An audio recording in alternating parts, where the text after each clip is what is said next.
Hi, this is Amy Kelly up at Ards Allotments. We have a beautiful sunny day today, but we are still in April and there is absolutely still a risk of frost and hail and in some years even snow, although I think we're definitely going to avoid that this year.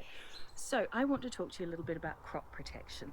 The easiest way to protect your crops is to have them at home on a windowsill or in a greenhouse or a polytunnel or under a cloche, but you absolutely don't need that.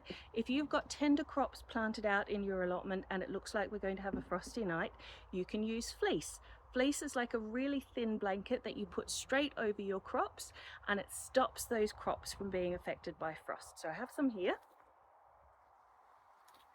This is your fleece, so you can see it's really fine. The sunlight is going to get through. It's not a big heavy duvet, it's just a thin little, just enough to stop the frost damaging your crops.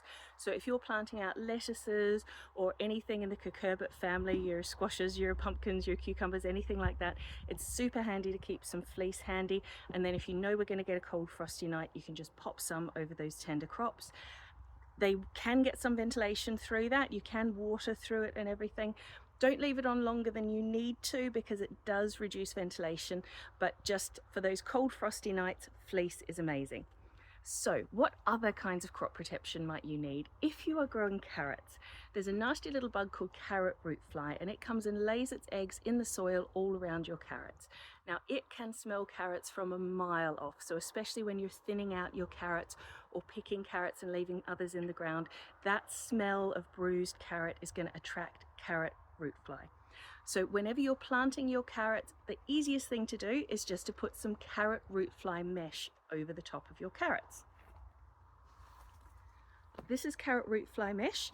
You can see it's actually a really fine little like fly screen mesh, and that's going to stop any of those flies being able to lay eggs around your carrots. So you want to put this completely over the bed that you've got your carrots sown in and tuck the edges into the soil so that the flies can't dip and get underneath it. If you get a good quality one, that's going to last you years. You'll be lucky to get 2 years out of the fleece, but this should last you for ages if you look after it. If you're growing brassicas, that's cabbages, broccoli, kale, anything in the cabbage family, they can be really susceptible to the cabbage white moths. There's the large cabbage white and the small cabbage white. Basically, brassicas are delicious and they think so too. So they come and lay their eggs on the leaves and then the caterpillars hatch out and eat away at them.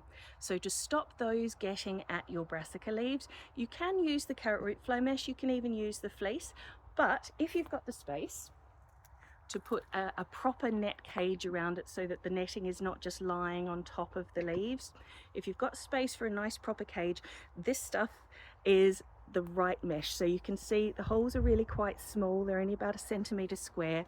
That's going to stop those moths being able to get to your brassicas. Now, if you are growing soft fruits, and I grow loads of soft fruits, so blueberries, gooseberries, raspberries, all of those delicious, lovely soft fruits, the birds love to eat those. But if you want to have good crops of soft fruit, you need to let the bees get to them so that they can pollinate the flowers so that you're going to get those lovely fruits. So if you use a fine mesh like the carrot root fly mesh or the brassica moth mesh, those bees aren't going to be able to easily get to your crops. So you want to use a bigger mesh. So this is probably 2 or 3 centimeters. You can see I can stick a couple of fingers through it, no problem. This is the mesh that you want for all of your soft fruits. So that's going to let the bees get in and pollinate them, but it's going to stop the birds being able to eat all of your delicious fruit. So hopefully we'll have more lovely sunny weather, and hopefully I'll see you all up at the allotment soon. Happy gardening!